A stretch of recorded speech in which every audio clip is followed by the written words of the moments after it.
ये हमारे पास टाटा पंच है 2025 का मॉडल। इसमें हम सेंटर लॉक फिटिंग कर रहे हैं। बेस मॉडल है ये, देख सकते हैं आप लोग। वायरिंग डायग्राम बताएंगे एक बार। ये ब्लैक है, बैक गियर। ये ग्रीन है, इंडिकेटर। और ये ग्रे पे रेड धारी, ये इग्निशन के साथ आएगा इसमें। और ये पिंक है ब्रेक के साथ। और इसका डोर स्विच का यहाँ होता है।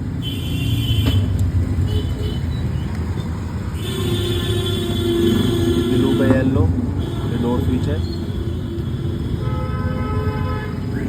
ये येलो पे रेड लॉक की तार है।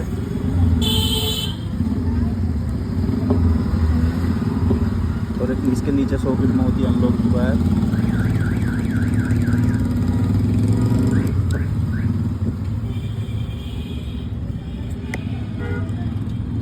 ये होती है ग्रीन पे रेड, येलो की तार है। और एक ग्रीन आती है जो आगे इंडिकेटर के लिए जाती है।